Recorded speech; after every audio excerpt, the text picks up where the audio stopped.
Why was Pak ex-PM Benazir Bhutto killed and who was involved? Benazir Bhutto, Pakistan's first female prime minister, was a figure of immense political significance. She served 2 terms as the leader of Pakistan, advocating for democracy and modern reforms. In the 1988 election, the backers of Nawaz Sharif, the agencies, dropped doctored photos of Benazir Bhutto and Nusrat Bhutto from helicopters across the country. PML supporters would chant slogans like Coca-Cola Pepsi, Benazir Taxi, prostitute. However, her return to politics in 2007 marked a turbulent period, leading to her tragic assassination on December 27, 2007, in Rawalpindi. Her murder remains one of the most controversial and debated events in Pakistan's history. Benazir Bhutto's political career and threats. Benazir Bhutto's assassination occurred during a time of extreme political instability in Pakistan. Following years of self-imposed exile, she returned to the country in October 2007 to contest the upcoming general elections under the Pakistan People's Party, PPP. Her return was met with a massive suicide attack on her convoy in Karachi, killing over 130 people. Despite the threats, she remained committed to her campaign against dictatorship and extremism. The political landscape at the time was dominated by General Pervez Musharraf, who had taken power in a military coup in 1999. Bhutto's return to Pakistan was negotiated through international mediation, particularly by the United States and the United Kingdom, under a power-sharing deal with Musharraf. However, tensions between her and the military establishment remained high. The assassination. On December 27, 2007, Bhutto was leading a political rally at Liaquat Bagh, Rawalpindi. Thousands of supporters gathered to see her. As she stood through the sunroof of her bulletproof vehicle to greet supporters, she was attacked. A gunman fired shots at her before a suicide bomber detonated explosives, killing Bhutto and over 20 others. Timeline of events. 5:10 p.m., Bhutto addressed the crowd, delivering a speech that was well received. 5:20 p.m., as she was leaving the rally in a white Toyota Land Cruiser, she stood through the sunroof of the vehicle to wave at her supporters. 5:25 p.m., as the vehicle reached Gate 1 of Liaquat Bagh, a gunman fired 3 shots at Bhutto, followed by a suicide bomber detonating explosives near her vehicle. 5:35 p.m., Bhutto was rushed to Rawalpindi General Hospital in critical condition. 6:16 p.m., doctors officially declared her dead. Eyewitnesses claimed she had been shot in the neck and head. A postmortem was never conducted due to high pressure from the military establishment. Who was involved? Some elements within Pakistan's military and intelligence agency, ISI, were involved, as Bhutto had criticized military interference in politics. Before her death, Bhutto had even written a letter to General Pervez Musharraf, stating that she feared assassination and naming certain figures within the security establishment.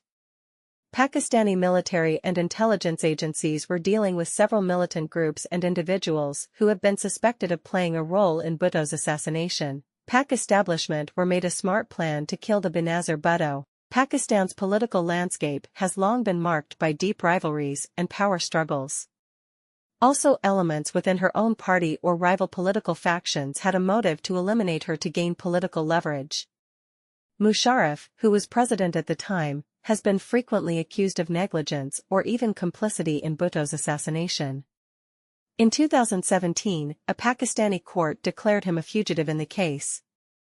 The Pakistani government claimed that Baitullah Masud, the leader of the TTP at the time, orchestrated Bhutto's assassination.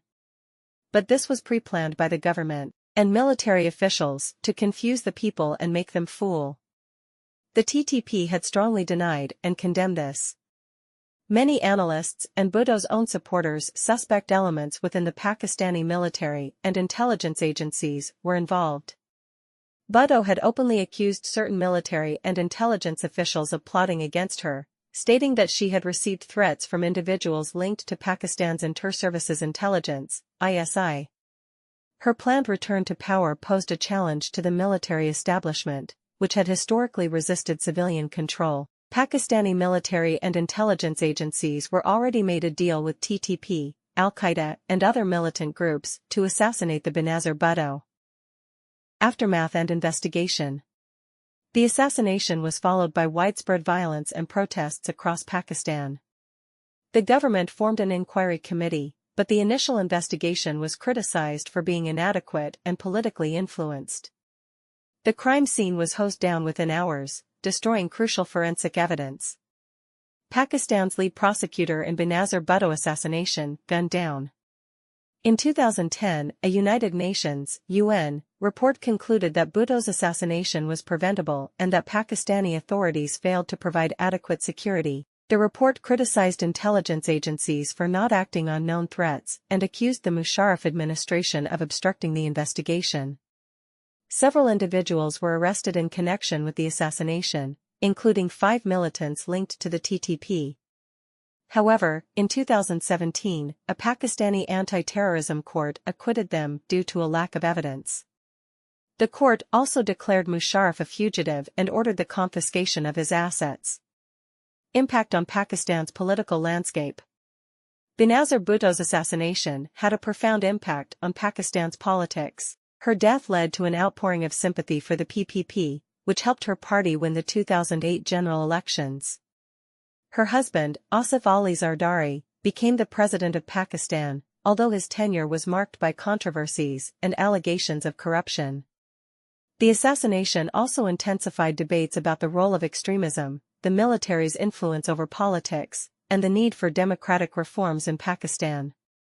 It remains a pivotal event in the country's history, symbolizing the dangers faced by leaders who challenge entrenched power structures. Benazir Bhutto's assassination was not just a political murder, it was an event that shaped the future of Pakistan. While the official narrative points to the TTP, suspicions about the involvement of the military, intelligence agencies, and political opponents persist. Bhutto's death marked the loss of a leader who aspired to bring democratic change and modernity to Pakistan. More than a decade later, the quest for justice remains incomplete.